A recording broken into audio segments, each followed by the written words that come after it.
బయలుపరచలేదు కానీ ఎవరు బయలుపరిచారట? దేవునికి స్తోత్రం. అందుకు యేసు, సీమోను బర్యోనా, నీవు ధన్యుడువు, పరలోకమున నా తండ్రి ఈ సంగతి నీకు బయలుపరచనే కానీ నరులు నీకు బయలుపరచలేదు. ఈరోజు నా యొక్క మాట అది. చాలా చిన్నదే వాక్యం, చిన్న వాక్యం చెప్పి పంపించేశారని ఏమనుకోవద్దు. కానీ నాకు ఇచ్చిన సమయంలో నేను కంప్లీట్ చేయాలి. దేవునికి స్తోత్రం, హల్లెలూయా. దేవునికి స్తోత్రం, హల్లెలూయా, హల్లెలూయా, హల్లెలూయా, హల్లెలూయా, హల్లెలూయా. మీరు హల్లెలూయా ఆమేన్ అంటేనే ముందుకెళ్తుంది, లేదంటే అసలు నాకు ప్రేయర్ కూడా రావట్లేదు.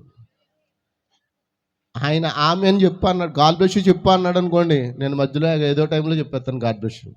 ఇంకా అప్పుడు మీరు మూట ముళ్ళు చదువుకుని ఏం చేయొచ్చు, చక్కగా వెళ్ళిపోవచ్చు. దేవునికి స్తోత్రం, హల్లెలూయా. ఈరోజు నా యొక్క అంశం వేరేండి. దేవుడే బయలుపరుస్తాడు కానీ మనుషుడు ఎవరు కూడా నీకు ప్రత్యక్షత ఇచ్చేది దేవుడే, బయలుపాటునిచ్చేది దేవుడే, రెవల్యూషన్ ఇచ్చేది దేవుడే. మనుషులు ఎవ్వరు, నరులు ఎవ్వరు, రక్త మాంసములు ఎవ్వరు కూడా నీకు ఈ సంగతులను బయలుపరచలేరు. దేవునికి స్తోత్రం, దేవునికి స్తోత్రం. నేను ఒక చిన్న మాటను మీతో ఆ యొక్క ఈ కాలపు వర్తమానంలో చెప్పిన మాటనే నేను మీతో చదివించాలనుకుంటున్నాను. దేవునికి స్తోత్రం. దేవుని మర్మమైన క్రీస్తు బయలుపరచబడును. వర్తమానంలోనే ఆ యొక్క వాక్యంలో చెప్తూ ఉన్నాడు దీని గురించి. దేవుడే మాట్లాడుతూ ఉన్నాడు. ఈ రోజున ఏం జరుగుతుందంటే ఈ మర్మములన్నిటినీ ఆయన మనకు బయలుపరుస్తున్నాడు. ఎందుకు? ప్రత్యక్షత ఇవ్వడానికి. ఒక చిన్న సిద్ధాంతాలు వచ్చాయి, నిజమేనా? దేవునికి స్తోత్రం.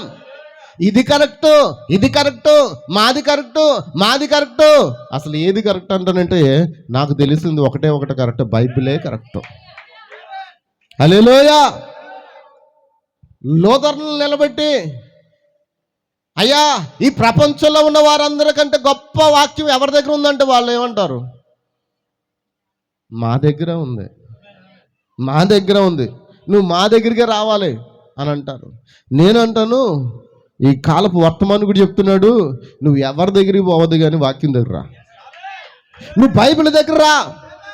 నువ్వు ఏ సిద్ధాంతం దగ్గరికి వెళ్ళొద్దు, ఏ కాలేజ్ దగ్గరికి పోయి నేర్చుకోవద్దు, నువ్వు బైబిల్ దగ్గరికి వచ్చి నేర్చుకో.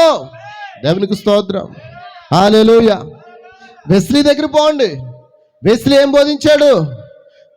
నీతీకరణ, శుద్ధీకరణ బోధించాడు. వెస్లీ సంస్థ దగ్గరికి పోయి అడగండి, ఎవరు కరెక్ట్ అయ్యంటే లోదర్ కంటే నేనే కరెక్ట్. ఎంతమందికి అర్థమవుతుంది?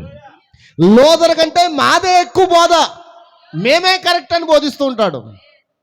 అయితే హల్లెలూయా. ఈ కాలంలో పెంతెకోస్తు దగ్గరికి వద్దాం. ఈ కాలం ప్రజలు ఏమంటారు? మనమేమంటున్నాం? మనమేమంటున్నాం. ఆ పెళ్లిలో నాకు వచ్చిన ఎదురైన చిక్కేడు తెలుసండి. బ్రహ్మమును నమ్మకపోతే నరకానికి పోతారంట, అది కరెక్ట్ అయినా అని అడిగాడు ప్రశ్న. నేనేం చెప్పాలి?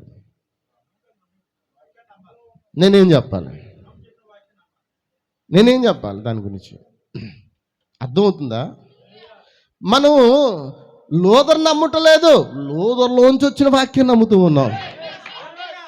వెస్లీని నమ్మటలేదు, వెస్లీలోంచి వచ్చిన వాక్యం నమ్ముతూ ఉన్నాం. దేవునికి స్తోత్రం, హల్లెలూయా, హల్లెలూయా. పెంతెకోస్తు తీసుకొచ్చిన ఆ యొక్క అజూసా వీధిలో, అజూసా వీధి ఏ వీధి అండి అది? అజూషా వీధి. మీరు అమెరికా దేశంలో అజూషా వీధి అని కొట్టండి, అజూషా ఉత్సవం అది. ఆ వీధిలో సీమోన్ అన్న ఇంట్లో, ఎవరింట్లోనండి? అప్పుడు సీమోనే, ఇప్పుడు సీమోనే. ఆ 2000 సంవత్సరాలు సీమోను మీదకు వచ్చిన అదే పరిశుద్ధాత్మ ఆ 1906 అజూసా వీధిలో అజూషా ఉత్సవం దినమున ఆ సీమోన్ అనే వ్యక్తి మీదకి ఆ పరిశుద్ధాత్మ దిగి వచ్చింది. దేవునికి స్తోత్రం. ఎక్కడ పదాలు మారిపోలేదు, ఎక్కడ ఆయన మారలేదండి. ఆయన నిన్న నేడు నిరంతరము ఒకటే రీతిగా ఉన్నాడు. గుర్తుపెట్టుకోండి, ఆయన ఏకరీతిగా ఉన్నాడు, ఆయన మారని వాడిగా ఉన్నాడు, మార్పు లేని దేవుడిగా ఉన్నాడు. ఆయన సంఖ్యలు మారవు, ఆయన పేర్లు మారవు, ఆయన గుణాలు మారవు. ఆయన అమ్మిన వారు కూడా మారిపోలేదు. పాత నిబంధనలు అమ్మేసింది ఎవరు? యోధా. ఆలోచన ఎవరు? యోధా. క్రొత్త నిబంధనలు ఆయన అమ్మేసింది ఎవరు?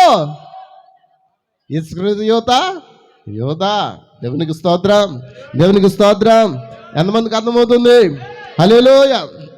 నన్ను అడిగారు ప్రశ్న, బ్రెన్హం నమ్మకపోతే పరలోక రాజ్యం వెళ్ళమంట కదా. లేదు సార్, అట్లా ఎలా? ఆ బ్రెన్హమే చెప్పలేదండి. నేను ఎన్ని వర్తమానాలు చదువు, మీరు నన్ను నమ్మపోతే మీరు పరలోక రాజ్యం ఎక్కడ చెప్పలేదు, పరలోక రాజ్యం లేదని అలా చెప్పలేదు. యేసు ప్రభు చెప్పాడండి. ఏమన్నాడు? నా ద్వారానే తప్ప ఎవడును ఎక్కడికంట? ఆయన రాజ్యమునకు. మనకి మోషే ఎంత బలమైన వ్యక్తో, నోవాహు ఎంత బలమైన వ్యక్తో, ఈ కాలానికి పంపిన ఆ ప్రవక్త కూడా అంతే బలమైన వ్యక్తి అండి. ఆయన పేరు బైబిల్లో లేదు కదా సార్, ఎందుకు నమ్ముతున్నారు మీరు అన్న? నేను అన్నాను ఆ మాటకి, పాత నిబంధనలో యేసుప్రభు పేరు లేదు కదా సార్, మరియమ్మ పేరు లేదు కదా సార్,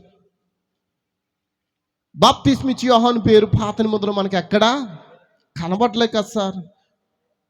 మరి ఆ పాత నిబంధనను ఆచరిస్తున్న ప్రజలందరూ కొత్త నిబంధనకు వచ్చేటప్పటికి కొత్త నిబంధనలో వారు ఎలా నమ్ముతారండి? వారి పేర్లు లేవు కదండి. ఎంతమందికి అర్థమవుతుంది? వారి పేర్లు అక్కడ మెన్షన్ చేయబడలే, కానీ వారి పేర్ల మీద ఉన్న పరిచర్య మాత్రము వారిలో మెన్షన్ చేయబడింది. దేవునికి స్తోత్రం, హల్లెలూయా. అరణ్యములో కేక వేయను అని ఒక శబ్దము. ఆయన వచ్చినప్పుడు ఆయన కంటే ముందుగా నా దూతను మీకు వరకు పంపుచున్నాను. నా మొదటి రాకడకు మునుపు ఒక దూత వస్తాడు, వచ్చి మార్గమును సరళము చేస్తాడు. అతడు అరణ్యములో కేక వేయు అని ఒకరి శబ్దం వలె ఉంటాడని చెప్పాడు. దేవునికి స్తోత్రం, దేవునికి స్తోత్రం. ఎంతమందికి అర్థమవుతుందండి వాక్యం? ఆయన ఎవరు? మరి పాత నిబంధనలో పేరు లేదు కదండి, ఎలా నమ్ముతాం? ఎలా నమ్ముతాం? పాత నిబంధనలో పేరు లేదు, ఎలా నమ్ముతావు? పాత నిబంధనలో అరణ్యములో కేక వేయను అనకుని శబ్దం అన్నాడు. మరొక మలాకి దూత ఏమన్నాడంటే, నాకు ముందుగా మీ కొరకు ఒక దూతను పంపుచున్నానని చెప్పాడు. ఎలా నమ్ముతావు ఆ పేరు లేనప్పుడు? నమ్మాల్సింది ఎప్పుడంటే పేరును బట్టి కాదు, ఆ పేరు కలిగిన వ్యక్తిలో ఉన్న పరిచర్యను బట్టి. దేవునికి స్తోత్రం. మరి యెషయా ప్రవచించాడు, కన్యక గర్భవతి కుమారుని కనుడు, ఆయన భుజం మీద రాజ్యభారముండును. ఆయన ఆశ్చర్యకరుడు, ఆలోచనకర్త, నిత్యుడగు. Any name of the Jesus Christ in the place ఎక్కడుంది? ఆ పాత నిబంధనలో ఎక్కడుంది యేసు అని పేరు? నువ్వు ఎలా చెప్పగలుగుతున్నావు? సరే, మరియ పేరు ఎక్కడుంది పాత నిబంధనలో? దేవునికి స్తోత్రం. ఆ కన్యక మరియ అని కొంతమంది మాత్రమే నమ్మారు, ఫ్యూ మెంబర్స్, చాలా తక్కువ. ఎలిజబెత్ నిజమేనా? హల్లెలూయా. అక్కడ ఉన్న కొంతమంది మాత్రమే ఆమె కన్యక, ఆమె నిర్దోషి, ఆమె ఏ అపరాధము చేయలేదు, ఆమె వ్యభిచారము చెయ్యలేదు, ఆమె పరిశుద్ధాత్మ ద్వారా గర్భము ధరించిందని కొంతమంది మాత్రమే నమ్మారు. దేవునికి స్తోత్రం. ఆ ఫ్యూ మెంబర్స్కే దేవుడు ఆ ప్రత్యక్షతను ఇచ్చాడు. దేవునికి స్తోత్రం, హల్లెలూయా. ఇప్పుడు ఈ తరంలో మనం ఏమంటున్నాం? మరియ కన్యక. ఎందుకని? క్రొత్త నిబంధనలో రాస్తుంది కాబట్టి. ఏమండి, క్రొత్త నిబంధన ఎప్పుడు వచ్చిందండి? క్రొత్త నిబంధన ఏమండి, క్రొత్త నిబంధన ఎప్పుడు వచ్చిందండి? యోహాను ఎప్పుడైతే మరణించాడో, నిజమేనండి, యోహాను మరణించిన తర్వాత ఇంచుమించు చాలా ఏళ్ళ తర్వాత వచ్చిందండి. అప్పటి వరకు పత్రికలు ఉన్నాయి, పౌలు రాసిన పత్రికలు, నిజమేనా? లూకా రాసిన పత్రికలు, పౌలు రాసిన పత్రికలు, సువార్తలు ఉన్నాయి. ఇవి ఎప్పుడున్నాయి? యోహాను మరణించిన తర్వాత బయటకు వచ్చాయి. దేవునికి స్తోత్రం. ఎవరే యోహాను? పద్మాసు దీపంలో పరవాసై ప్రకటన గ్రంథం పొందుకుని అతడు మహారుద్ధుడై ఎప్పుడంట ఇంకా చనిపోవడానికి అతడికి ఏమంటారంటే యవ్వనం ఏమీ లేదు. ఇంకా అతని శరీరం కూడా బాగా మృతతులం అయిపోయింది. అంత వృద్ధాప్యంలో అతడు మరణించాడు. ఎలాంటి మరణం పొందుకున్నాడు? సామాన్యమైన మరణం. దేవునికి స్తోత్రం. 12 మంది అపోస్తుల్లో అటువంటి మరణం ఎవరికి లేదు. అందరూ హతసాక్షులు అయ్యారు. నిజమేనా? ఈ కాలంలో కూడా కొంతమంది ఏమవుతున్నారు? కానీ ఆయన రొమ్మున ఆనుకున్న యోహాను మాత్రము, వింటున్నారా? దేవునికి స్తోత్రం. హల్లెలూయా. ఆయన రొమ్మున ఆనుకున్న యోహాను మాత్రము హతసాక్షి అవ్వలే. అతడు మంచి వృద్ధాప్యంలో పాతి పెట్టబడ్డాడని రాయబడి ఉన్నది. దేవునికి స్తోత్రం.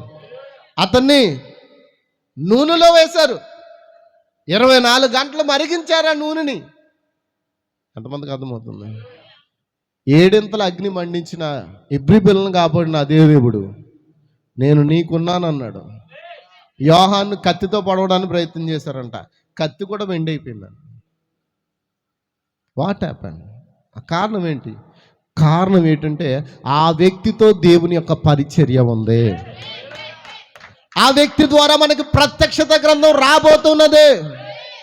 అందుకొరకే దేవుడు ఆ వ్యక్తిని భూమి మీద క్షేమంగా ఉంచాడు. మరి నిన్ను క్షేమంగా ఎందుకు ఉంచాడు? పనికి మాలిన కార్యాలు చేయడానికి కాదు, పనికి మాలిన మాటలు మాట్లాడడానికి కాదు, ఇతరులకు సాక్షిగా జీవించడానికి, ఇతరులకు సువాసనగా ఉండడానికి. నువ్వు ప్రత్యక్షత పొందుకొని నీవు దేవుని ఎడల నమ్మకంగా జీవిస్తూ ఆయన కొరకు బ్రతకడానికి నీకు క్షేమాన్ని ఇచ్చాడు. దేవునికి స్తోత్రం. దేవునికి స్తోత్రం. హల్లెలూయా, హల్లెలూయా, హల్లెలూయా, హల్లెలూయా, హల్లెలూయా, హల్లెలూయా. ఎంతమందికి అర్థమవుతుందండి? కాబట్టి ఏం చెప్పాలి? ఇప్పుడు పేర్లు లేవు కానీ పరిచర్య ఉన్నది. పరిచయం ఉన్నప్పుడు ఏం చేయాలి? మనం నమ్మాల్సిందే లేదా? దేవునికి స్తోత్రం. యేసుక్రీస్తు పరిచర్య గురించి బైబిల్లో ఉందంటారా? పాత నిబంధనలో ఉందంటారా? పేరు లేకపోవచ్చు. అతడు నోరు తెరవలేదు, అతడు దౌర్జన్యం పొందును, అన్యాయపు తీర్పు పొందును. అతడు పొందిన దెబ్బల చేత మనకు స్వస్థత, అతడు పొందిన దెబ్బల చేత మనకు విడుదల, మన రోగములు ఆయన భరించను. మన రాజు నీతిపరుడు, ఆయన గాడిద ఎక్కి మన కొరకు వచ్చును. హల్లెలూయా, హల్లెలూయా, హల్లెలూయా, హల్లెలూయా. ఆయన గురించి ఉన్న ప్రవచనాల నెరవేర్పు కొరకు ఆయన భూమి మీదకి వచ్చి ఆ ప్రవచనాలన్నీ ఏం చేశాడు? నెరవేర్చాడు. నెరవేర్చినప్పుడు అందరూ యేసుప్రభు అయ్యబాబు ఈయన దేవుడు అని నమ్మారా? ఎవరు నమ్మారు? ఏర్పాటు చేయబడిన వారు, ప్రత్యక్షత పొందుకున్నవారు, రెవల్యూషన్ ఇచ్చిన వారు. ఎందుకంటే అక్కడ రక్త మాంసములు నీకు బయలుపాటునివ్వలేదు, కానీ నా తండ్రి నీకు బయలుపాటునిచ్చాడు. ప్రత్యక్షతనిచ్చేవాడు దేవుడు మాత్రమే. ప్రత్యక్షనిచ్చేవాడు దేవుడు మాత్రమే. ఒక పాస్టర్ ప్రత్యక్షతను ఇవ్వలేదు, ఒక యాజకుడు ప్రత్యక్షతను ఇవ్వలేడు, ఒక మనిషి ప్రత్యక్షతను ఇవ్వలేడు. ఇచ్చేవాడు పరిశుద్ధాత్మ. దేవునికి స్తోత్రం, దేవునికి స్తోత్రం. హల్లెలూయా. ఈ రోజున గమనించండి, అన్నీ మాది కరెక్ట్ అని చెప్పుకుంటూనే జీవిస్తూ ఉన్నారు. కానీ నాకు ఒకటే తెలుసండి, నాకు కరెక్ట్ అయిన బోధ ఆది అపోస్తల బోధ, నాకు బైబిల్ బోధ. నాకు బైబిల్ తప్ప వేరొక సిద్ధాంతం లేదు, బైబిల్ తప్ప వేరొక పుస్తకం కూడా లేదు మాకు. హల్లెలూయా. ఇది ద్రాక్ష వల్ల అయితే ఇది నాకు తీగే. ఆయన ద్రాక్ష వల్ల అయితే నేను ఒక తీగే. దేవునికి స్తోత్రం. ఈ వాక్యం ఎవరు? నువ్వే. ఈ వాక్యం ఎవరు? ఆయనే. ఈ వాక్యం ఎవరు? నువ్వే. దేవుని వాక్యము ఎవరి యొద్దకు వచ్చునో వారు దేవుని కుమారులు, దైవములు అనబడుదురు. దేవుని స్తోత్రం. హల్లెలూయా. ఎంతమందికి అర్థమైందండి వాక్యం? అయిపోయింది వాక్యం, ముగిస్తున్నాను. హల్లెలూయా. ప్రార్థన చేసుకుందామా? దేవునికి స్తోత్రం. హల్లెలూయా. ప్రార్థన చేసుకుందామండి. ప్రార్థన చేసుకుందాం అన్న వాళ్ళు చేతులు ఎత్తండి. వద్దా? హల్లెలూయా. సరే, మీరు వినాలని ఇంకా దేవుడు మాట్లాడాలని ఆశ కలిగి ఉన్నాడు. నాకు ఎప్పుడు ఆయన ఆమెను చెప్పు అని అంటాడో అప్పుడే ఆమె చెప్పేస్తా. దేవునికి స్తోత్రం. హల్లెలూయా. అందరూ సంస్థగా మారారు. క్యాథలిక్ చేస్తుందే ఎవరు చేస్తున్నారు? దేవునికి స్తోత్రం. హల్లెలూయా. ఎవరిని విమర్శించడానికి చెప్పట్లేదు, కానీ ఒక మాట చెప్తున్నాం వినండి. పాత నిబంధనలో రాయబడలేని పరిచర్యలు, రాయబడలేని పేర్లు, కానీ వారి పరిచర్యలు ఉన్నాయి. క్రొత్త నిబంధనకు వచ్చినప్పటికి ఎవరో కూడా దాన్ని నమ్మరా? నమ్మలేదు. కొంతమంది ఫ్యూ మెంబర్స్ మాత్రమే నమ్మారు. వారే ఆ వాక్యాన్ని వెంబడించారు. యేసుక్రీస్తుకు సంఘం కూడా ఎంత ఉంది? చాలా కొద్ది మందే, చిన్న మందే. ఆయన అంటాడు, చిన్న మందా భయపడకు, ఏమి తిందుమా, ఏం తాగుదామా, ఏం ధరించుకుందామా, ఏం కట్టుకుందామా అని విచారించుకో. నీకేం కావాలో నీ తండ్రికి అన్నీ అయితే నువ్వు మొదట నా నీతిని, నా రాజ్యాన్ని వెతుకు, అప్పుడు నీకేం కావాలో అన్నీ ఇస్తానని చెప్పిన దేవుడు నమ్మదగిన వాడు. ఇంకా నువ్వు ఆయన మీద, ఆయన రాజ్యం మీద, ఆయన నీతి మీద నువ్వు విశ్వాసం ఉంచకుండా నువ్వు ఇంకా సంపాదన కొరకు పరుగులేడితే నీ సంపాదన ఏమో ఉంది. హల్లెలూయా. దేవునికి స్తోత్రం. హల్లెలూయా. హల్లెలూయా. హల్లెలూయా. ఎంతమంది ఆయన్ని ఇష్టపడుతూ ఉన్నారండి? మరి ఒక మాట, ఈ కాల ప్రవక్త పేరు బైబిల్లో లేదు. అయితే ఇప్పుడు నమ్మద్దా? మనం నమ్మద్దంటవా? హల్లెలూయా. దేవునికి స్తోత్రం. డిఎల్ మూడి పేరు బైబిల్లో లేదు. డాక్టర్ జిఎస్ దినాకరణ, ఆయన పేరు బైబిల్లో లేదు. దేవునికి స్తోత్రం. హల్లెలూయా. అమ్మా వింటున్నారా? ఓసన్న గారి పేరు బైబిల్లో లేదు. అంటే బైబిల్లో ఓసన్న ఉంది, కానీ ఆ ఓసన్న గారు మినిస్ట్రీస్ ఉన్న అధినేత యొక్క పరిచర్య బైబిల్లో లేదు. మరి నీ పేరు బైబిల్లో లేదు, నా పేరు బైబిల్లో లేదు, కానీ బైబిల్లో ఉన్నది ఏంటి తెలుసా? సేవకులకి ఇవ్వబడిన పరిచర్య ఉన్నది, విశ్వాసులకి ఇవ్వబడిన పరిచర్య ఉన్నది. ఉందా లేదా? దేవునికి స్తోత్రం. అయితే మరీ ముఖ్యమైన గుర్తుపెట్టుకోండి, పరిచర్య ఉంది కాబట్టి అది నువ్వు ఎలా డిసైడ్ చేస్తున్నావు? అవునా కాదా? ఎంతోమంది భక్తులు వచ్చారు, ఎంతోమంది పెద్ద పెద్ద వాళ్ళు, డిఎల్ మూడి, దేవదాసయ్య గారు, చాలా పెద్ద పెద్ద వ్యక్తులు వచ్చారు బైబిల్లో ఆ యొక్క పరిచర్య చేయడానికి. మంచిది, దేవునికి స్తోత్రం. వారందరినీ దేవుడు దీవించాడు, వారి ద్వారా పరిచర్య జరిగించాడు, అనేక మందికి సువార్త అందించాడు. ఇంతకే ఆయన చేసే పరిచర్య ఏంటంటే సర్వలోకానికి వెళ్ళి సర్వ సృష్టికి సువార్తను ప్రకటించుడి. దేవునికి స్తోత్రం. అదంతా చాలా మంచిదండి. వాళ్ళెంతో మంచి దైవజనులు. నేనంటాను, వాళ్ళు అంత మంచి దైవజనులు అయినప్పుడు మనం వెంబడిస్తున్నా, మనం నమ్ముతున్నా ఆ వ్యక్తి మంచోడు కాదా? మీరు బ్రాహ్మణ ఇష్టలు అంటున్నారు. నేను అన్నాను, నేను బ్రాహ్మణ ఇష్టని కాదు. బ్రహ్మం మాకు దేవుడు కాదు. బ్రహ్మం మాకు అతడు ఒక సహోదరుడు అని చెప్పాడు. ఆయన ఏమన్నాడు? నన్ను బ్రదర్ అని పిలవన్నాడు. దేవునికి స్తోత్రం. అమ్మ దయించి ఒక మాట చెప్తానండి. మీరు ఎక్కడికైనా బయటికి వెళ్ళినప్పుడు రోడ్ల మీద మీ గృహాలకి, మీ ఇంట్ల కాడ, మీ చుట్టాల దగ్గర పాస్టర్ అని పిలవద్దు. మీరు ఏమని పిలాలి?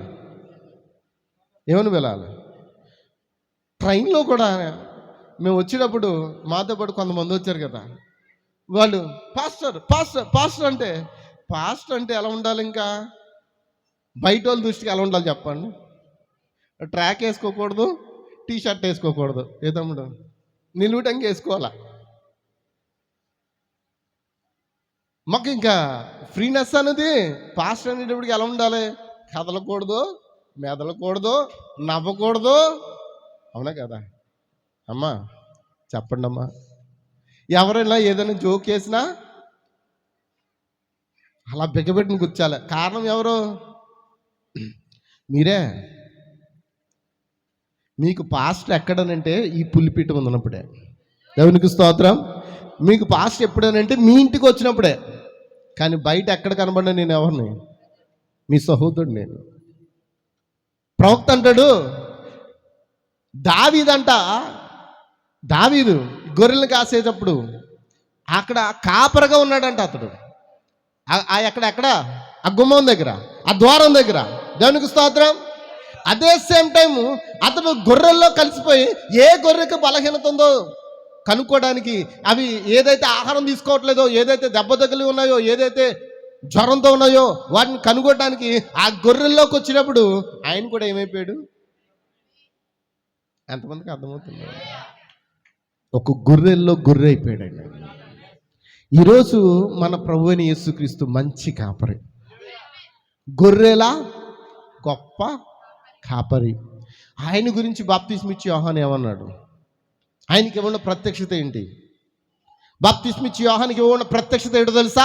బాప్తిస్మ ఇచ్చి యోహాను ఆ సింహాసనం మీద ఆసీనుడైన వాడిని చూచినప్పుడు ఆయన ఎలా ఉన్నాడంట? గొర్రె పిల్లవలే కనబడుతున్నాడంట. అవునా కదా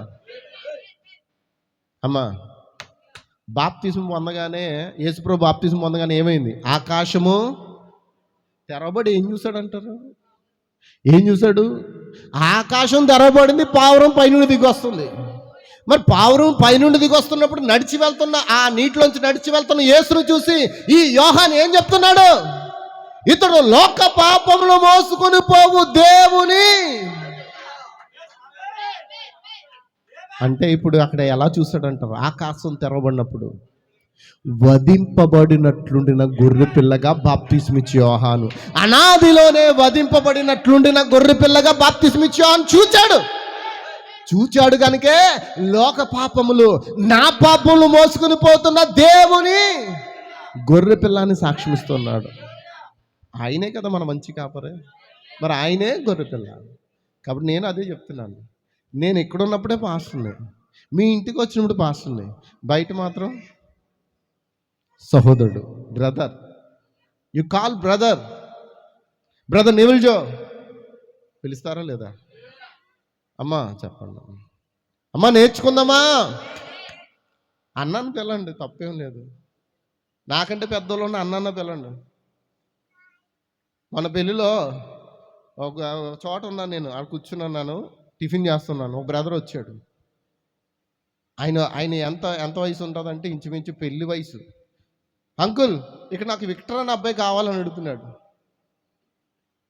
ఎవరు అంకుల్ అని చూస్తుంటే పక్కనేమో ప్రసంగం ఏమో పడుకుని ఉన్నాడు. నన్నే కదా, ఇంకెవరున్నారు? ఎవరో నాకు తెలియదండి అని అన్నాను నేను. ఇప్పుడు ఇలాంటి చిన్నపిల్లలు అంకుల్ అన్నా, పెళ్ళికొడుకు ఫ్రెండ్ వచ్చి నన్ను అడుగుతున్నాడు, అంకుల్. సరే, ఈ అంకుల్ ఆంటీలు పక్కనెట్టండి. మనం అందరము యేసుక్రీస్తులో మనం ఏమై ఉన్నాం? సహోదరులం, సహోదరులమై ఉన్నాం. దేవునికి స్తోత్రం. యేసు ప్రభుకి మనవల్లో మనవరాలు ఉన్నారంటారా? ఏమండి, మీరు కుమార్తెలు అయితే మీ పిల్లలు మనవరాలు అవుతారు కదా. కానీ యేసు ప్రభుకి మనవరాలు ఎవరు లేరంట. ఆయన నిత్య యవనస్తుడు, నేను కూడా ఎంత వయసు అయిపోయినా నేను మాత్రం యవనస్తుడే. ఎందుకంటే ఒకవేళ నేను ఆయన రాకళ్ళు ఎత్తబడాలంటే ఈ శరీరము మార్పు చెంది ఆయన రూపము వలె మార్పు చెంది వెళ్ళిపోవాలి. దేవునికి స్తోత్రం. ఎంతమందికి అర్థమైంది? ఎంతమందికి అర్థమవుతుంది? ఎంతమందికి ప్రత్యక్షత కావాలి? నేనైతే ప్రత్యక్షత ఇవ్వలేను, ఎవరు ఇస్తారు? దేవునికి స్తోత్రం. హల్లెలూయా, హల్లెలూయా, హల్లెలూయా. కాబట్టి అందరూ ఏమైపోయారంటే ఈ రోజున సంస్థగా మారిపోయారు. వీళ్ళు చేసింది వాళ్ళు చేస్తున్నారు, వాళ్ళు చేసింది వీళ్ళు చేస్తున్నారు. నిజమేనా అమ్మా? అందరు ఇక్కడ ఉన్నారా? దేవునికి స్తోత్రం. క్యాథలిక్ వాళ్ళు ఏం చేశారు? పిత పుత్ర పవిత్రాత్మ నామములో బాప్తిస్మం మొదలుపెట్టారు. అవునా కదా? బైబిల్లో ఇచ్చినట్లు కానీ తీసుకున్నట్లు ఒక్క రుజువు అయినా ఉందా? ఒక్క చోట ఒక్క రుజువు అయినా నాకు చూపించండి, నేను పోయి అలాగే పొందుకుంటా. అమ్మా నా వైపు చూడండి, దేవునికి స్తోత్రం. మరి ఎందుకు ప్రభు అయిన యేసుక్రీస్తులో బాప్తిసం పోయింది అక్కడికి? ఎందుకనంటే అప్పటికే కాన్స్టెంట్ చక్రవర్తి క్రీస్తుకు 325 సంవత్సరంలో అతడు వచ్చి అన్ని దేశాల్లో అన్ని ప్రాంతాల్లో ముగ్గురు ఉన్నారు, మనకు కూడా ఎంతమంది ఉండాలి?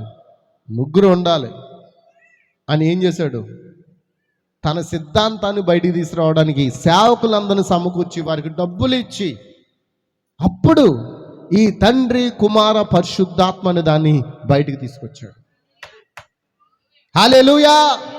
బైబిల్లో ఏ విశ్వాసి కానీ లేకపోతే బైబిల్లో ఉన్న ఏ సేవకుడు కానీ అలా ఇచ్చినట్లుగాను తీసుకున్నట్లుగాను బైబిల్ ఎక్కడన్నా రుజువులు ఉన్నాయా?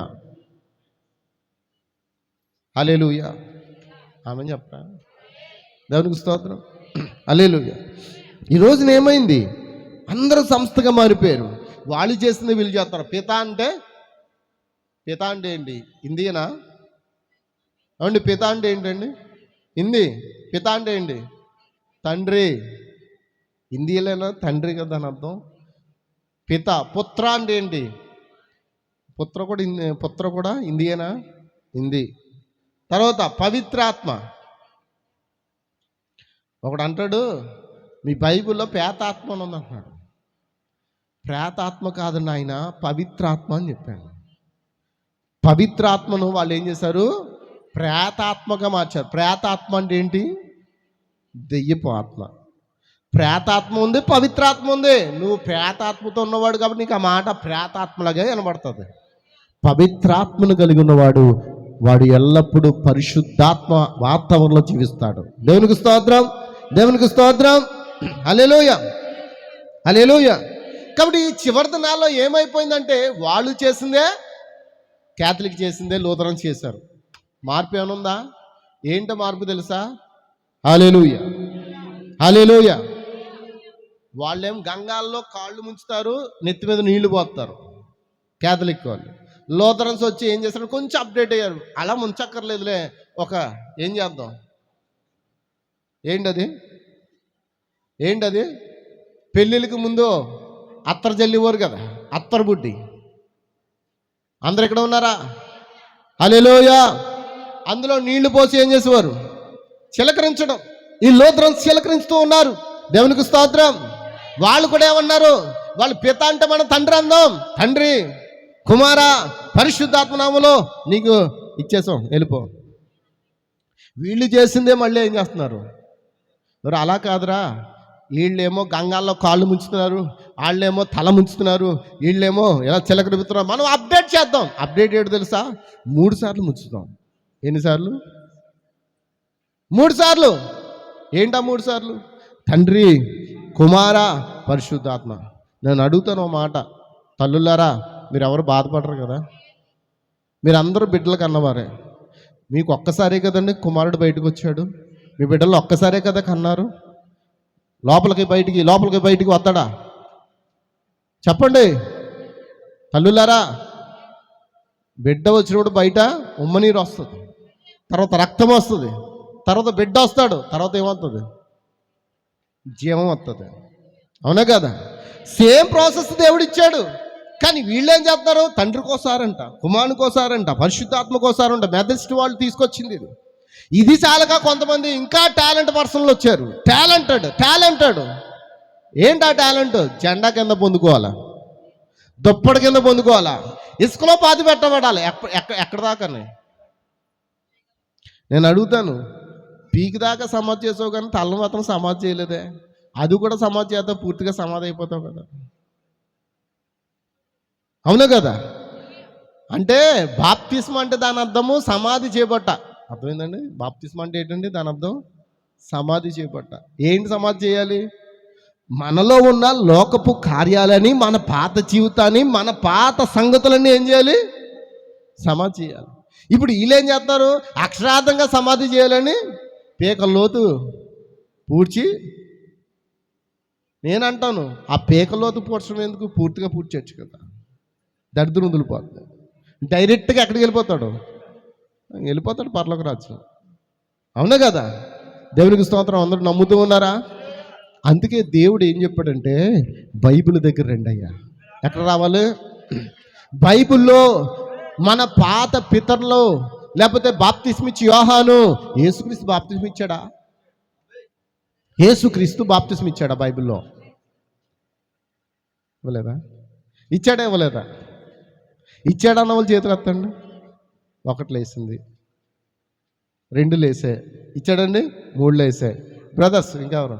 యేసుక్రీస్తు బాప్తిస్మ ఇచ్చాడా? 4. అక్కడ 5. ఇంకెవరికి తెలీదా? యేసుక్రీస్తు బాప్తిస్మ ఇచ్చాడా లేదా అక్కడ తెలీదా? బైబిల్లో ఉందండి. యోహాను సువార్త 3:22 అనుకుంటాను. సార్ చూడండి.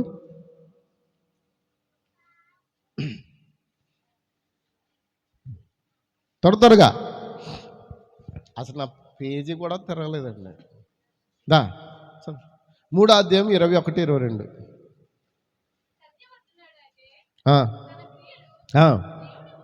దేవుని మూలంగా చేయబడి ఉన్నవని ప్రత్యక్షపరచబడినట్లుగా వెలుగునందు వచ్చును. అటు తర్వాత యేసు తన శిష్యులతో కూడా యోదయ దేశములకు వచ్చి అక్కడ వారితో కాలము గడుపుచు ఏమిస్తూ ఉన్నాడంట? బాప్తిస్మ ఇచ్చుచు. ఇప్పుడు చెప్పండి, అక్కడ కూడా ఎవరెత్తున్నారో తెలుసండి? అదే నదిలో బాప్తిస్మ ఇచ్చి యోహాను ఇస్తున్నాడంట. అదే నదిలో ఎవరెత్తున్నారంట? ఓ పక్క నుండి బాప్తిస్మ ఇచ్చి యోహాను ఇస్తున్నాడు, ఓ పక్క నుండి యేసుప్రభు ఇస్తున్నాడు. హల్లెలూయా.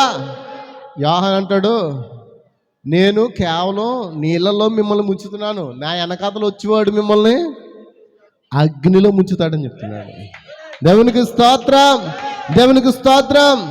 మరి యేసుప్రభు కూడా బాప్తిస్మ ఇచ్చినట్టు ఉంది బైబిల్లో. హల్లెలూయా, హల్లెలూయా. కాబట్టి అసలైన బాప్తిస్మ అంటే ఏంటంటే, మనం పూర్తిగా సమాధి చేయబడాలి. మన పాపములు సమాధి చేయబడాలి, మన దోషములు సమాధి చేయబడాలి, మన అతిక్రమములు సమాధి చేయబడాలి. మనం పూర్తిగా చచ్చిపోవాలి, క్రీస్తు యేసులో జీవించాలి. దేవునికి స్తోత్రం. హల్లెలూయా, హల్లెలూయా. ఎంతమంది ఆనందంగా ఉన్నారు? ఇప్పుడు బాప్తిస్మ అంటే అర్థమైందా?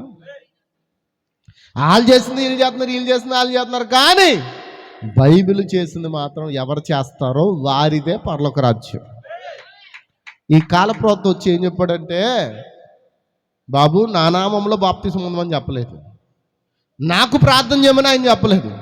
బ్రహ్మం అంటున్నాడు, సహోదరులారా మీరు నా వైపు చూచుట కాదు, మీరు ఎవరి వైపు తిరగాలి? ఎవరి వైపు తిరగాలి? ఎవరు మాట్లాడలేదు? ఎవరి వైపు? యేసు వైపు తిరగాలి. ఆయన చెప్తున్నాడు, యేసు వైపు తిరగండి. ఒక మాట చెప్తారు వినండి. ఇజ్రాయెల్ దేశంలో 20 లక్షల ప్రజలు వచ్చినప్పుడు, బయటికి ఐగుప్తులోంచి వచ్చినప్పుడు, వారందరూ ఎవరిని వెంబడించారు? మోషేను వెంబడించారు. మోషే ఎవరిని వెంబడించాడు? అగ్నిస్తంభాన్ని వెంబడించాడు.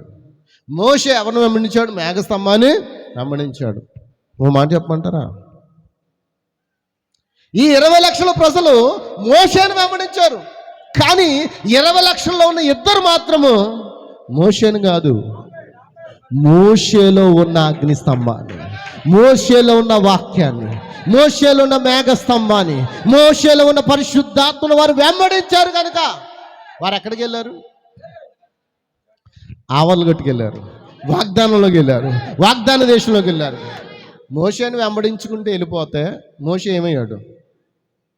నెబో పర్వతం మీదకి వెళ్ళి చనిపోయాడు.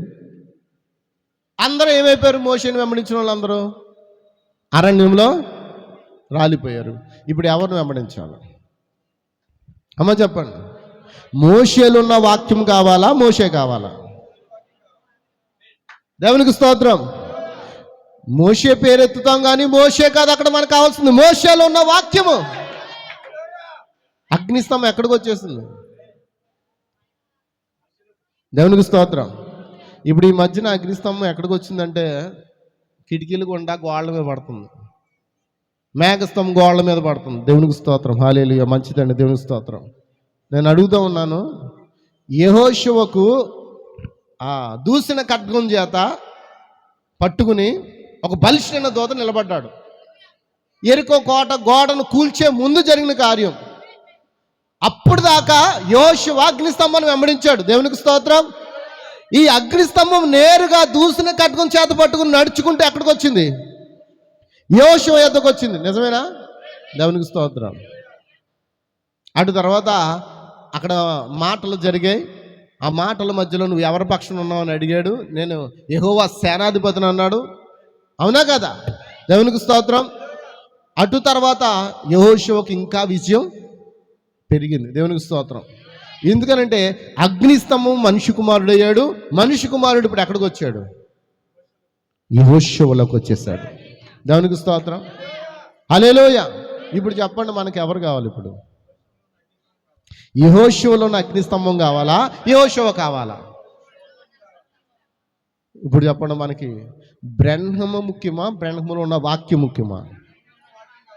కాబట్టి మనం అంతగా మనం బ్రహ్మను హైలైట్, మనం ఆయన్ని గౌరవిస్తున్నాం.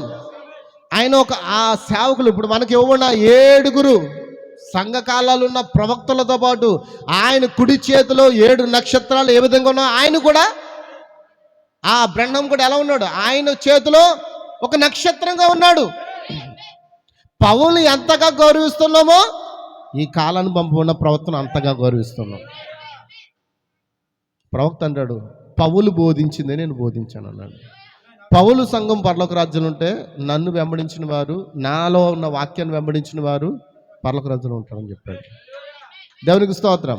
ఎంతమందికి అర్థమైంది? కానీ ఈరోజు చూడండి, దేవుడు ఆ ప్రత్యక్షతను దేవుడు ఇవ్వాలి, మనుషులు ఎవ్వరూ కూడా. అందుకే ఈ రోజున ఏమైపోయిందంటే వర్తమానంలో ఉన్న సేవకులందరూ ప్రవక్త వైపు తిప్పడానికి ప్రయత్నం చేశారు. అందుకే ప్రవక్త మీదకి ఏమైందంటే ఇప్పుడు అంతా చెడ్డ వాతావరణం మొదలైపోయింది. ఆయన గురించి చెడ్డ సమాచారం మొదలైపోయింది. దేవునికి స్తోత్రం, దేవునికి స్తోత్రం. కానీ మనం ఏం చేయాలి? ఆయన ద్వారా దేవుడు పలికిన మాటలను మనం వెంబడించినప్పుడు గౌరవం ఇద్దరికి దక్కుతుంది. ఆమేన్, ఆమేన్, హల్లెలూయా. ఎందుకంటే మనం పరిచర్యను నమ్ముతున్నాం. పరిచర్య ముందు 7వ దూత పలుకుదలంలో ప్రకటన గ్రంథము 10వ అధ్యాయము 1వ వచనంలో ఏమన్నదంటే, బలిష్ఠుడైన వేరొక దూత పరలోకము నుండి దిగి వచ్చుట నేను చూచి తిని, ఆయన వర్షధనుసును ధరించుకుని ఉండును. అవునా అని రాయబడి ఉందా?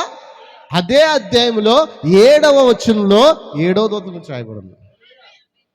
7వ దూత పలుకు దినముల్లో అతడు బోరబోదువచ్చుండగా దేవుడు తన దాసులకు ప్రవక్తలకు తెలిపిన సువార్త ప్రకారం దేవుని మర్మము సమాప్తము అని అన్నాడు.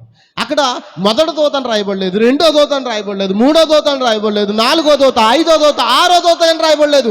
7వ దూత పలుకు దినముల్లో అతడు బోరబోదవచ్చుండగా దేవుడు తన దాసులకు ప్రవక్తలకు తెలిపిన సువార్త ప్రకారం దేవుని మర్మము,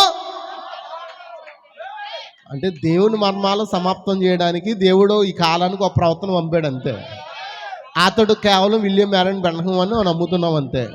అతడు దేవుడు కాడు, అతడు కేవలం నా వంటి నీ వంటి సహోదరుడే. ఏలియా కూడా ఏమన్నాడంటే, మనము ఏలియా వంటి స్వభావం గలవారే అన్నాడు. అతడు ఆసక్తితో ప్రార్థించినప్పుడు ఆకాశం మూయబడింది, ఆసక్తితో ప్రార్థించినప్పుడు వర్షం కురిసింది. మరి ఆయన కుడి చేతులు ఉన్న ఆ నక్షత్రాలు ఎవరు? మన సహోదరులు కాదా? వాళ్ళ దేవుళ్ళ? మీకు ఇవ్వన గొప్ప ధన్యత ఏంటో తెలుసా? రాణి పట్టవాసం అంటారు కదా, రాజు పక్కన ఎవరుంటారు? వాళ్ళు ఎక్కడ ఉంటారు? వాళ్ళు పరిచర్య చేయడానికి వచ్చారు. మేమెవరు? పరిచర్య పంపించబడిన వారు. మీరెవరు? ఎవరికి పరిచర్య చేస్తున్నాం? ఇప్పుడు అంతా రివర్స్. ఏడు తెలుసా? ఈ సేవకుడేమో కిరీటం పెట్టుకుని ఉంటాడు. మీరు అందరూ ఎవరనుకున్నారు? ఆ సేవకుడి కింద ఉన్న బానిసలు మీరు. ఇప్పుడు సంఘాల పరిస్థితి అదే. నికోలైత ఆత్మ ఏలుబడి చేర్చున్న కాలంలో మనం జీవిస్తూ ఉన్నాం. కానీ సంఘంలో నికోలైత ఉన్నంతసేపు పరిశుద్ధాత్మ పని చేయదు. నికోలైత నుంచి నువ్వు బయటకు రా. నేను నికోలైతును ద్వేషిస్తున్నా అని చెప్పాడు. ఏ సేవకుడైతే సంఘాన్ని తన కాళ్ళ కింద, తన ఆలోచన కింద, తన మాటల కింద పెట్టుకుంటాడో అటువంటి సేవకుని ద్వారా నువ్వు ఉన్నంతసేపు పరలోక రాజ్యాన్ని పోగొట్టుకుంటావు. నీకు పరలోక రాజ్యం కావాలంటే యేసు యొద్దకు రావాలి. సేవకుడు అని మీనింగ్ ఏంటి? దాని అర్థం ఏంటండి సేవకుడు అంటే ఏంటి? సేవకుడు అంటే కాపరి అంటే సేవకుడు అంతేనా? సేవకుడు అంటే కాపరి అంటే సేవకుడు. బాగుందండి. ఓ మాట అడుగుతాను, తమ్ముడు, వాచ్మెన్ గొప్పవాడు, ఇంట్లో గొప్పవాళ్ళా? వాచ్మెన్ గొప్పవాడు అంటావా? దేవునికి స్తోత్రం ప్రభువా. నాయన మీ దగ్గరకు వస్తున్నాను బాబు. వాచ్మెన్ గొప్పవాడా, మీరు గొప్పవాళ్ళా?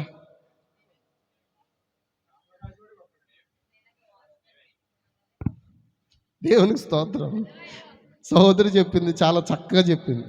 వాచ్మెన్ పెట్టుకున్న ఇంటి వారే గొప్పవాళ్ళు. వాచ్మెన్ గొప్పవాడు కాదు. వాచ్మెన్ ఈజ్ వాచ్ అంటే సర్వెంట్. హోటల్కి వెళ్తున్నావు, అవునా? హోటల్లో వడ్డించేవాడు గొప్పవాడా, తినేవాడు గొప్పవాడా? మీరు ఇప్పుడు ఏం చేస్తున్నారు? ఇక్కడ సర్వెంట్గా నేనేం చేస్తున్నాను? సెల్ఫ్ చేస్తున్నాను.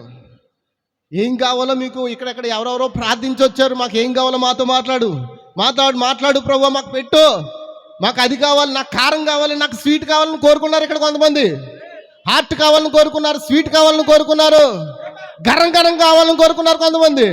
కొంతమంది మాత్రం తియ్యగా ఉండాలి ప్రభు, నాకు సేమియా కావాలి ప్రభు.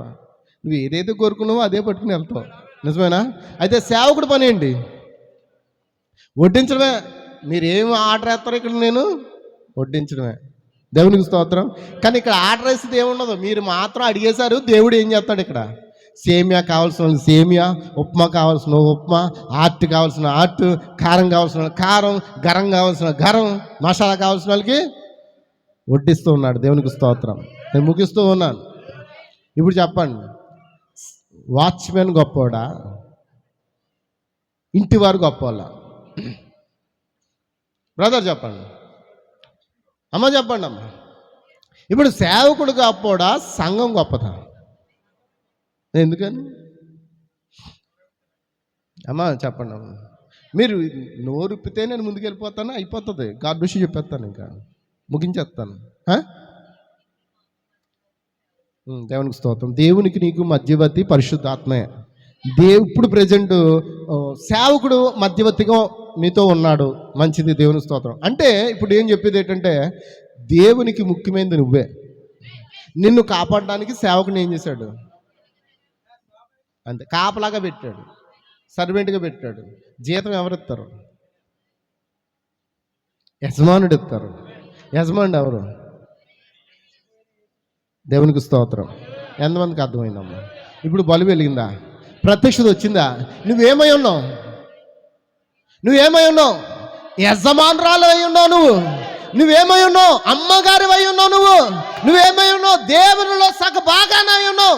నువ్వేమై ఉన్నావు? వాక్యములో వాక్యము, ఆత్మలో ఆత్మ, జీవంలో జీవము. హల్లెలూయా. ఎందుకని అంటున్నాను ఆ మాట? ఎందుకని? దేవుడు ఆ ప్రత్యక్షతను ఈరోజు ఈ దినమున నీకు ఇచ్చి ఉన్నాడు. దేవునికి స్తోత్రం. అందుకే ఈ కాలానికి ఈ కాల ప్రవర్తన ఎందుకు పంపాడు తెలుసా? క్రీస్తు 325 సంవత్సరంలో ప్రభువైన యేసుక్రీస్తులో బాప్తిస్మిచ్చు ఆ యొక్క అపోస్తల బోధ సహవాసాన్ని ఏం చేశారంటే, ఆనాటి సంస్థలు, రాజకీయాలు, మత నాయకులు వీళ్ళందరూ స్టాప్ దేర్. అపోస్తల కార్యం 4వ అధ్యాయం నెరవేర్పు అక్కడ జరిగిపోయింది. దేవునికి స్తోత్రం. అయితే దేవుడు ఏం చేశాడంటే, అప్పటి నుంచి ఇప్పటి వరకు కూడా కొంతమంది శేషాన్ని కాపాడుతూ వస్తున్నాడు. ఆ శేషం ఉందా? ఆ చిన్న శేషమే ఈరోజు ఇక్కడ ఉంది. ఆ చిన్న శేషమే మీరు. ఎంతమందికి అర్థమవుతుంది? దేవునికి స్తోత్రం, దేవునికి స్తోత్రం, దేవునికి స్తోత్రం. అందుకే ఈ కాలంలో చెదిరిపోయిన బోధను మరలా తీసుకుని వచ్చుటకు ఇప్పుడు జరుగుతున్న కార్యం ఏంటో తెలుసా? ఆయన వచ్చి ఆ చెదరిన బోధనలు మరలా ఏరి వాటిని ఆది నుండి బయలుపరిచాడు. ఎక్కడి నుండి? ఆది కాండం నుండి ప్రకటన గ్రంథం వరకు ఏదైతే మర్మముగా ఉండిపోయో వాటిని రివీల్ చేయడానికి, ప్రత్యక్షత ఇవ్వడానికి దేవుడు ఈ కాలంలో ఒక వ్యక్తిని బయటికి తీసుకొచ్చి ఉన్నాడు. ఆయన ఈ కాలపు ప్రణం మనం నమ్ముతున్నాం అంతే తప్ప ఆయన మాకు దేవుడు కాదు. ఆయన మా సహోదరుడు, మా పెద్దన్న, అంతే. తప్పండి, మా పెద్దన్న. ఆయన మేము వెంబడితే ఆయన వెళ్ళిపోయినట్టు మేము కూడా వెళ్ళిపోతాం. మా పెద్దన్న ఆయన.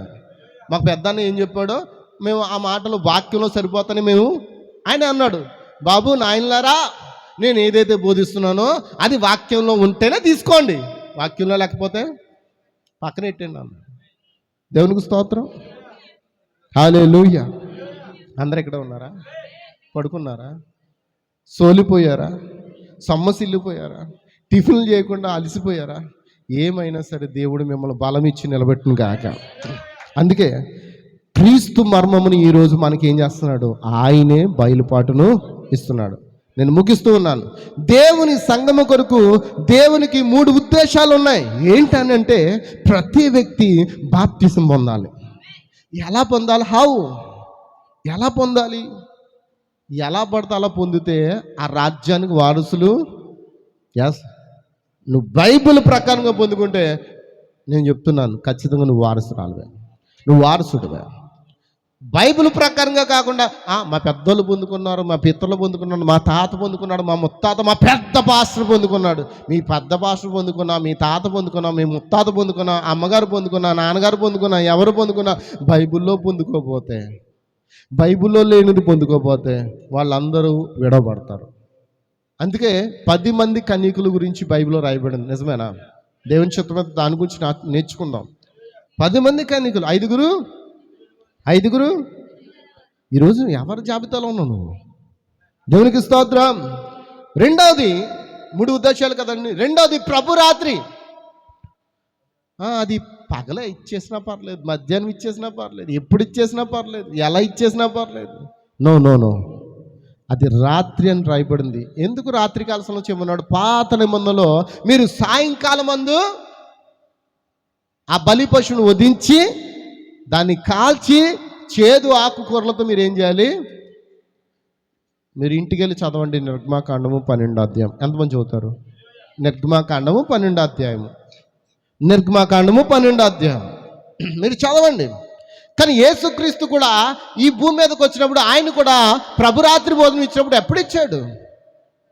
సాయంకాలం మాత్రమే ఇచ్చాడు, రాత్రి సమయంలో మాత్రమే ఇచ్చాడు. దేవునికి స్తోత్రం. మీకు మాట చెప్పనా? రోజు ఎప్పుడు ప్రారంభమవుతుంది తమ్ముడు? రోజు ఎప్పుడు ప్రారంభమవుతుంది మనకి? ఎప్పుడు అమ్మా? ఎప్పుడు ప్రారంభమవుతుంది? ఇక్కడ ఉన్న ప్రజలు బైబిల్ ఏం చెప్తుంది? ఆది కాండం 1వ అధ్యాయం చూసినప్పుడు అస్తమయము ఉదయము కలగా ఒక దినం. అంటే అస్తమయం ఎప్పుడవుతుంది? సూర్యుడు ఎప్పుడు అస్తమిస్తాడు? సాయంకాలం. అంతేనా? ప్రతి మాట దగ్గరికి దేవుడు వెలుగు కమ్మని పలికెను, అస్తమయము ఉదయము కలగా ఒక దినమాయను. అవునా కదా? అంటే ఒక్క దినం అవ్వాలంటే ఏం కావాలి? అప్పుడు రోజు ఎప్పుడు ప్రారంభమవుతుంది? సాయంకాలం మందున గొప్ప వెలుగు. ఆయనే ప్రభు అయిన యేసుక్రీస్తు ఉన్నాడు. దేవునికి స్తోత్రం. మూడవది, ఇది అసలు అవసరం లేదంటున్నారు, పాదశుద్ధి. దానికోసం కొంతమంది సహోదరులు కూడా మానేసుకుంటున్నారు. దేవునికి స్తోత్రం. పాదశుద్ధి అనేది చాలా ముఖ్యమైనది. ఎందుకని? ఒక్కసారి స్నానం చేసిన వాడు పాదములు తప్ప మరి ఏమీ కడుక్కోనక్కర్లేదు అన్నాడు. పాదాలు కడుక్కోవడం అంటే ఏంటో తెలుసా? నిన్ను నీవు తగ్గించుకుని దాసుని స్వరూపం ధరించి దేవుని పాదాలు. నీ సహోదరుడు ఎవరు? అందరూ ఇక్కడ ఉన్నారా? హల్లెలూయా. నీ సహోదరుడు నీకు క్రీస్తే ఉన్నాడు. నువ్వు క్రీస్తులో భాగమైతే నీ సహోదరుడు క్రీస్తులో భాగమే ఉన్నాడు. నువ్వు ఎవరిని పాదములు కడుగుతున్నావు? ఈ బోధలన్నీ ఏమైపోయాయి? అన్నీ ఏమైపోయాయి? ఈ కాలంలో అన్నీ ఏమైపోయాయి? చెదిరిపోయాయి. ఆ చెదిరిపోయిన ఆ బోధలన్నీ దేవుడు ఏం చేశాడు? మరలా ఈరోజు మనకిచ్చాడు. పేతురికి ఉన్న ప్రత్యక్షత ఈరోజు మనకున్నది. ఈ ప్రత్యక్షత ఇవ్వడానికి దేవుడు ఈ కాలానికి ఒక వ్యక్తిని ఎన్నుకున్నాడు. దేవునికి స్తోత్రం. దేవునానికి మహిమ కలుగును గాక. ఇవన్నీ చేయవానికే పరిశుద్ధాత్మ ఉంటుంది. మరి చెయ్యకపోతే ఉండదు. అసలు నా వాళ్ళే ఆయన అన్నాడు కదా, పేతురు నీవు నాతో నా పాదాలు కడగద్దు అంటున్నావు కదా, నేను నీ పాదములు కడగని ఎడల నాతో నీకు పాలు లేదన్నాడు. ఎక్కడ పాలు లేదన్నావు? పరలోక రాజ్యంలోనే.